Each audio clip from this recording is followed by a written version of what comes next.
Hariom. Online Sanskrit कक्षा में आप सभी का हार्दिक स्वागत है। आज हम लोग सत्री प्रत्यय और शानच प्रत्यय,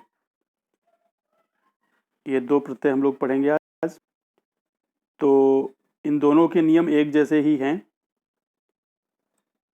जैसे क्षत्रिय और शानच प्रत्यय से बने जो शब्द हैं वो वर्तमान कालिक कृदंत के अंतर्गत आते हैं। वर्तमान कालिक कृदंत मतलब ये सारे कृदंत प्रत्यय ही हैं जो कृत प्रत्यय हैं। क्षत्रिय शानच जो भी प्रत्यय मैं पढ़ा रहा हूँ अभी सारे कृदंत प्रत्यय ही पढ़ा रहा हूँ। और वर्तमान कालिक का मतलब होता है जिनका अर्थ वर्तमान संबंधी होता है, उन्हें कहते हैं वर्तमान कालिक प्रत्यय। तो वर्तमान काल के अर्थों में धातुओं के साथ लगते हैं। तो वैसे ही धातुओं के साथ में वर्तमान का जो अर्थ धातुएं बताती हैं उनके साथ में ये प्रत्यय लगते हैं। तो उनका अर्थ हो जाता है जाता हुआ, जाती हुई, पढ़ता हुआ, पढ़ती हुई इत्यादि। इसी प्रकार हंसता हुआ, हंसती हुई, सेवा करता हुआ, सेवा करती हुई इत्यादि अर्थ इनके होंगे। तो क्षत्रिय प्रत्यय में अत तथा शानच प्रत्यय में आन या मान शेष रहता है। अंत में जो प्रत्यय का जो अंत में जो शब्द बचते हैं वो क्षत्रिय प्रत्यय में अत बचता है लास्ट में, और शानच प्रत्यय में आन अथवा मान बचता है। इन प्रत्ययों से युक्त पद वाक्यों में कर्ता के विशेषण के रूप में प्रयुक्त होते हैं। कर्ता का विशेषण जैसे रामः सेवमानः गच्छति अथवा तिष्ठति। राम सेवा करता हुआ रहता है, अथवा रामः गुरुं सेवमानः तिष्ठति। राम गुरु की सेवा करता हुआ रहता है। तो राम का विशेषण है सेवमानः, क्योंकि सेवा करता हुआ कौन रहता है? राम रहता है। राम है कर्ता, तो ये है कर्ता का विशेषण, सेवा करता हुआ, ये हो गया विशेषण। तो विशेषण के रूप में ये प्रयुक्त होते हैं। तो सबसे पहले चर्चा करते हैं क्षत्रिय प्रत्यय। क्षत्रिय प्रत्यय उसी प्रकार पूर्ववत जैसे हम लोग पढ़ते आ रहे हैं।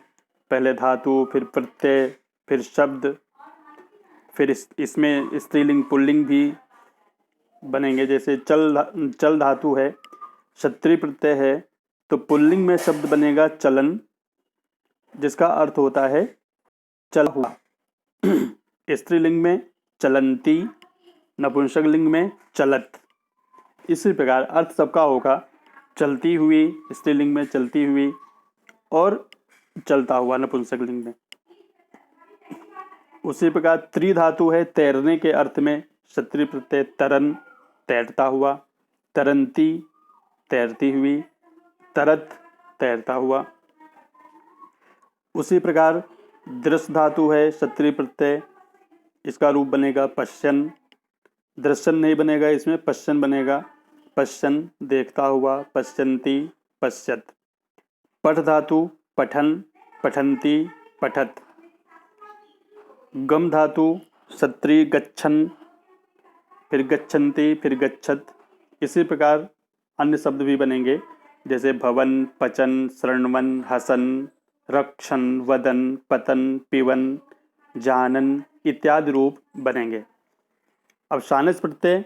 शानच प्रत्यय में जैसे मन धातु है, मन में शानच प्रत्यय लग जाएगा तो मन्यमानः,